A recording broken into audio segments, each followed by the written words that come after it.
Makhulu sanibona, ngiyanamukela Amakhosi TV. Ngiyacela manje ufuna ukuthola ezinye iy'ngxoxo zasekhaya, ni-subscribe, ni-like, ni-share, nisifollowe Ngane Zeyithonga. Ngane Zamathongo, namhlanje umkhulu uzokhuluma ngamanono or the Mnono spirit. Amanono engizokhuluma ngayo namhlanje. Amanono, Nkosi yami, ayakwazi na ukuthi abophe yonke into.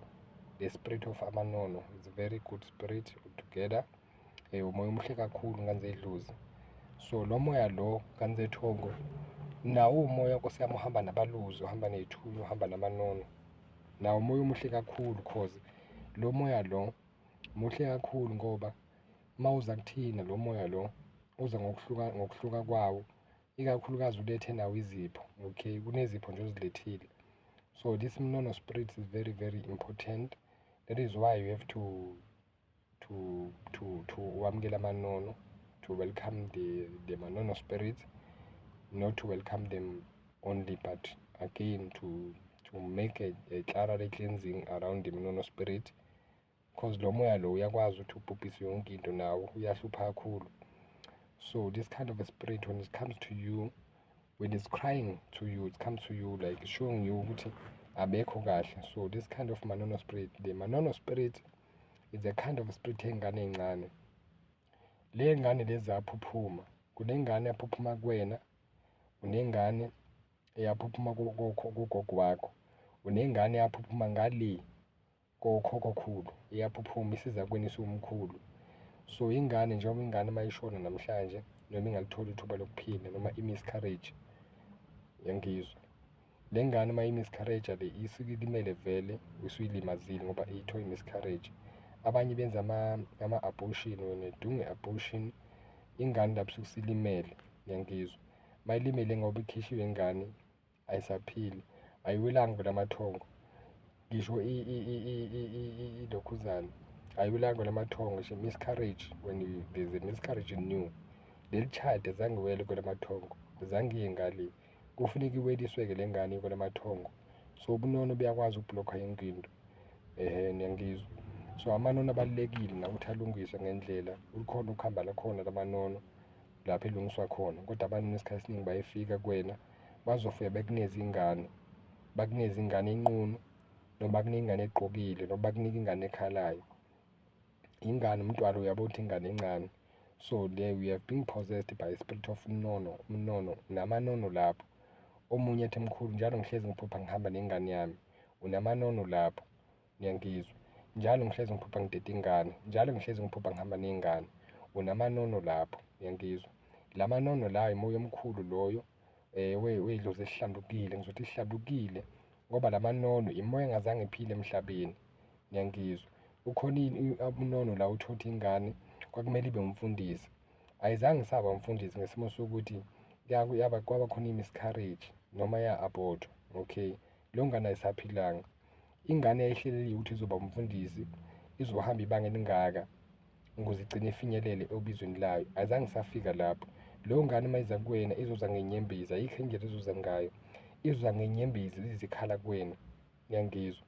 Iy'ngane ezahleliwe ukuthi ibe khona emhlabeni, izoba yinoma yini ezobe yiyona. Enye yayihleli ukuthi uzoba uthisha, wena uzoba yini, uzoba yini, bakuhleliwe konke lokhu, kodwa ingane yagcina ingazange ibe yiloko bakuhlose ukuthi izoba yikona ngesimo seyingqinamba.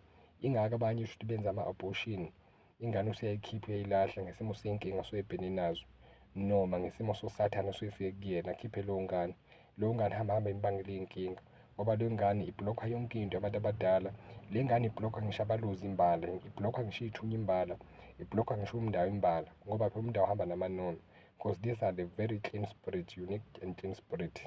Okay, kubalulekile ukuthi labantwana ubahlambulule, labantwana ubamukele, abantwana ubasukumele, uyangizwa. Ngiyazi iningi leni nihlezi niphupha abantwana, njengami nje ngisalungisa ngigeza abantu abadala, kwafika umntwana kubeni kwathiwa nansi ingane, ngiyangizwa. Uma ngithi mina hawu kahleni bo, ngoba ngangenza umsebenzi wey'dlozi, so ngiyitshela ngami. So what happened to me, I was doing a spiritual cleansing abantu abadala, me myself, on those years when I started my spiritual journey. So when I'm doing this thing abantu abadala, so they came to me, not umelaphi, my ancestors, they came to me, They said, this is your child. I said, how is it my child? This is the child that was there in you. So this child didn't get a chance to live. So this child was not aborted, but it was a miscarriage. So they told me how to make this child aligned to them. Nyangizo. It was very deep, and I cried that night because it came like a vision, like a dream during the night, and I cried the whole night that I've got a baby like this. I didn't know of this baby. They came to me. I didn't go to Melaphi to Shona or whatever. I did what I have to do to fix it as abantu abadala, to take my spiritual journey seriously. They came to me, they told me, no, this is your child. They told me even the name of the child. This is the name of the child. Go and make aligned to us. We want to be aligned with this child.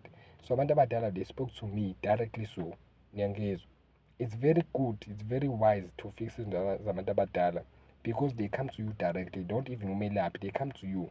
Once you got the good herbs, once you got the good and right herbs, right roots, they're going to come to you and tell you all those things. They will never go to Melaphi.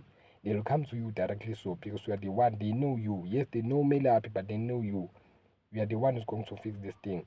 They told me how to make this baby aligned to them, because this baby is being shined away from them. So they said, come, let us show you how to come to take this baby to us, so that we can be aligned on this baby.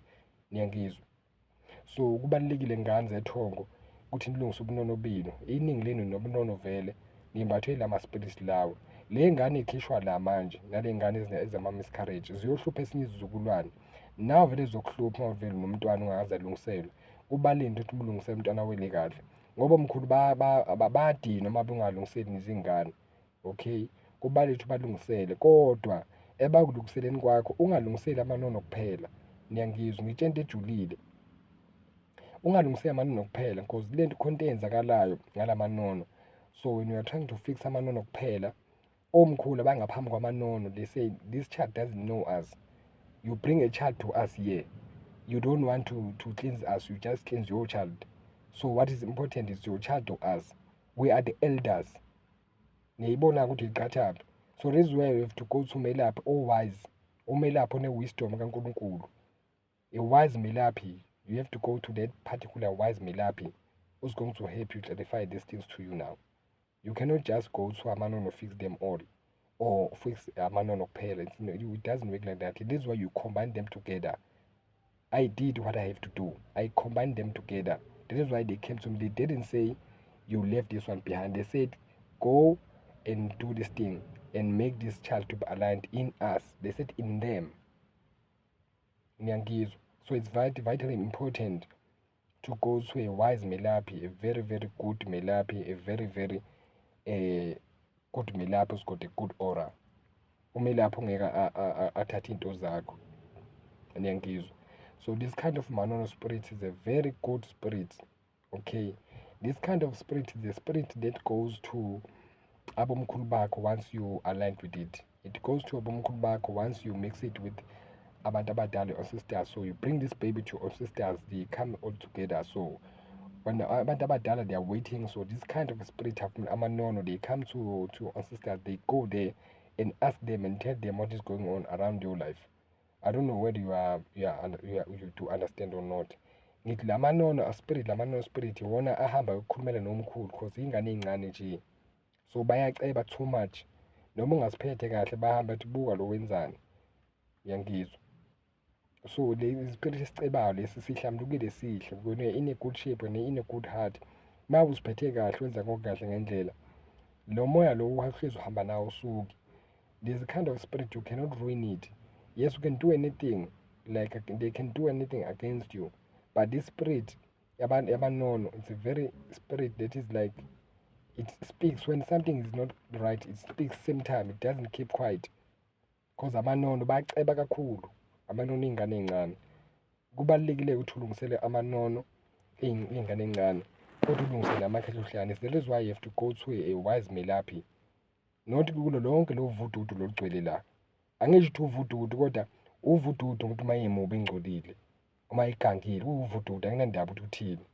Iya kuMelaphi ozomuzwa ngenhliziyo. Your Melaphi is in your heart. go to that Melaphi is in your heart. You know which Melaphi to go. They will never take you to a wrong Melaphi. They are going to take you to a precisely good, wise Melaphi. Nyangizwa, to fix these things. These things, normally you don't go and fix it for yourself. I'm here because I went to someone to fix idlozi namanono. Nyangizwa. Ngibonga kakhulu nganze idlozi. Ngithi akukhanye kunina nganzomsamo. Ngibonga kakhulu kuba nani. Asiphethe amanono uyawalungisela nabantu abadala balungisele ngendlela. Badinga ukugezwa labantu.